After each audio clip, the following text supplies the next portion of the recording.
벚꽃 동산, 안톤 체호프, 김규종 번역본으로 소개합니다. 벚꽃 동산은 겉으로는 한 귀족 가문의 몰락을 다루는 이야기지만 실제로는 시대의 변화 속에서 인간이 어떻게 결단하지 못하고 머무르는지를 보여주는 작품입니다. 번역자 김규종 교수에 따르면 체호프는 이 작품을 희극으로 규정하고 모든 사라져가는 것들을 슬프게 바라보면서도 젊은 주인공들을 건강하게 그려내고 있다고 합니다. 신고 세대가 모여 인생의 단면을 파노라마처럼 보여주는 희곡인 것입니다. 이 작품은 체호프의 혁신적 기법에 대한 이해가 필요합니다. 사건이나 갈등을 직접적으로 표현하는 전통극과 다르게 사건은 무대 뒤에서 일어납니다. 극적 감정은 절제되며 소통되지 않는 일상어로 심리가 표현됩니다. 줄거리입니다. 라네프스카야는 오랜 외국 생활을 마치고 자신의 영지인 벚꽃 동산으로 돌아옵니다. 이곳은 단순한 부동산이 아니라 어린 시절과 가족의 기억이 담긴 장소입니다. 그녀는 동산을 보며 이렇게 말합니다. 오, 나의 어린 시절. 이 방에서 나는 잠을 잤어. 하지만 현실은 냉혹합니다. 막대한 빚 때문에 이 영지는 경매에 넘어갈 위기에 놓여 있습니다. 상인 로파이는 매우 현실적인 해결책을 제시합니다. 동산을 없애고 별장용 부지로 나누어 임대하자는 것입니다. 그는 반복해서 강조합니다. 결단하셔야 합니다. 시간이 없습니다. 동산을 베어내고 땅을 나누면 수입이 생깁니다. 그러나 라네프스카야와 가족들은 이 제안을 받아들이지 못합니다. 그들에게 벚꽃 동산은 경제적 대상이 아니라 존재의 일부이기 때문입니다. 그녀는 거의 절규하듯 말합니다. 나는 여기서 태어났고 이곳은 나의 인생이에요. 여기를 팔아야 한다면 나도 동산과 함께 팔아주세요. 이처럼 작품의 갈등은 명확하게 존재하지만 누구도 실제로 행동하지 않습니다. 시간은 계속 흐르고 결국 아무 결정도 내리지 못한 채 경매가 진행됩니다. 결정적인 순간은 이미 지나간 뒤에 통보됩니다. 로파인이 돌아와 선언합니다. 내가 샀어요. 벚꽃 동산을 내가 샀습니다. 과거 농노의 아들이었던 그가 이제는 벚꽃 동산의 주인이 된 것입니다. 그는 기쁨 속에서 외치지만 그 기쁨은 어딘가 거칠고 불안정합니다. 아버지와 할아버지가 노예였던 그 땅을 내가 샀습니다. 이 장면은 단순한 성공이 아니라 시대의 전복을 상징합니다. 귀족은 몰락하고 신흥계층이 그 자리를 차지합니다.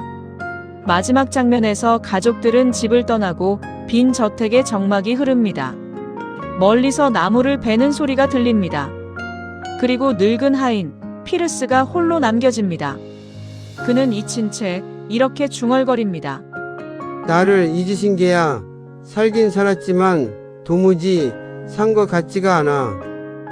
이 결말은 어떤 극적인 파국이 아니라 조용히 사라지는 삶이며 개인의 비극적 소외를 넘어 과거 시대의 종말을 의미합니다. 문학사적으로 이 작품은 매우 중요한 위치를 차지합니다. 안톤 체호프는 이 작품을 통해 전통적인 극의 구조를 근본적으로 바꿉니다. 기존의 연극이 뚜렷한 사건과 갈등, 해결을 중심으로 했다면 벚꽃 동산은 사건이 거의 없음에도 불구하고 깊은 비극을 만들어냅니다. 인물들은 끊임없이 말하지만 정작 중요한 결단은 미루고 회피합니다. 이 점에서 이 작품은 이후 현대극, 특히 부조리극과 심리극으로 이어지는 흐름의 출발점으로 평가됩니다. 또한 이 작품은 러시아 사회의 역사적 변화를 상징적으로 담고 있습니다. 라네프스카야가 대표하는 귀족계층은 감정과 과거에 머물러 있고 로파인이 대표하는 신흥계층은 현실적이지만 정신적 여유나 지적 자산이 없습니다. 만년 대학생 트로피모프는 이상을 가지고 미래를 이야기하지만 아직 그 도착점은 보이지 않습니다.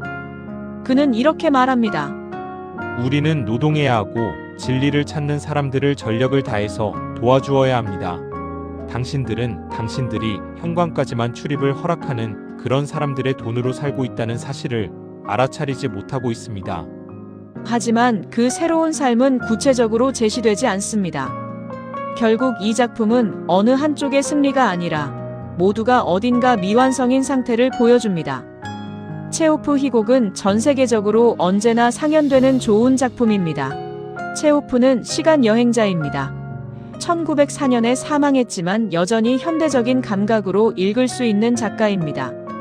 체오프의 인간군상은 인간을 과장하지 않고 그대로 보여줍니다.